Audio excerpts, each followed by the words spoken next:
Halo, saya Coach Redi dari Top Coach Indonesia Bumi Serpong Damai.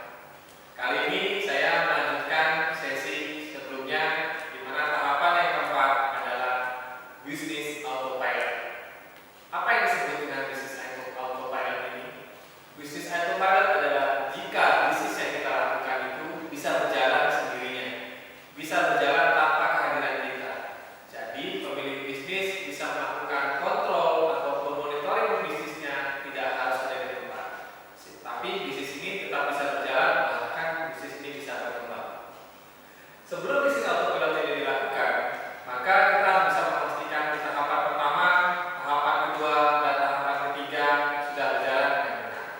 Sehingga kita bisa memastikan bahwa secara bisnis tahapannya sudah benar, secara kerugian ataupun defect yang kita bisa lakukan sudah bisa dikurangi, dan pengembangan bisnis maupun dari sisi penjualan bisa kita tingkatkan. Setelah itu barulah kita melakukan bisnis autopilot. Nah, apa yang disebut dengan bisnis?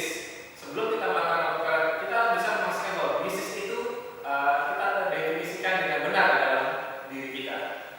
Apa yang disebut dengan bisnis? Bisnis ini mempunyai timbangan bahwa bisnis itulah harus menguntungkan. Bisnis pertama adalah harus menguntungkan. Kenapa harus menguntungkan? Karena dalam berbisnis kita harus melakukan proses baik yang menimbulkan biaya, ya, biaya fix maupun non fix.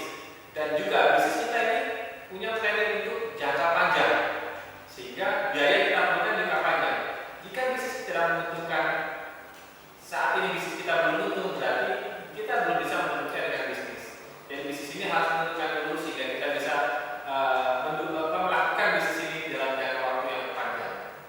Kedua, bisnis itu harus bisa diduplikasi. Duplikasi bisnis adalah dilakukan jika step tahapannya di awal tadi sudah benar. Sehingga kalau tahapan kita sudah benar, kita bisa kopikan, ya, kita bisa duplikan bisnis kita menjadi cabang, menjadi mitra, menjadi franchise kan, menjadi license kan, itu dengan benar. Sudah tidak ada lagi kerugian-kerugian, sudah tidak ada lagi defect-defect, sudah tidak ada lagi namanya kerusakan-kerusakan, sehingga bisnis bisa berjalan dengan benar.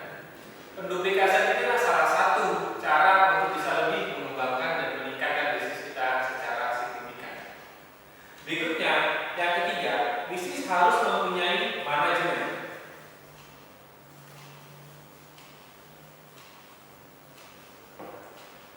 Dalam bisnis, apalagi bisnis kita sudah berkembang, kita harus mempunyai manajemen yang jelas.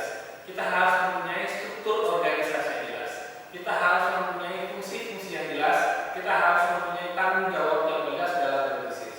Sehingga bisnis kita bisa lebih berjalan sesuai dengan porsi dan profesionalitas para karyawan kita. Yang keempat, bisnis itu harus mempunyai sistem.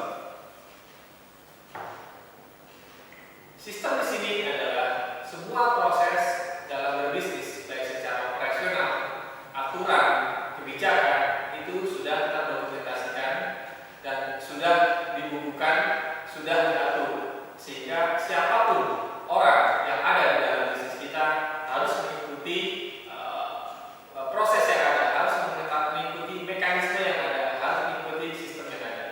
Sistem ini bisa berupa tadi standar operasional prosedur, bisa berupa kebijakan perusahaan, bisa berupa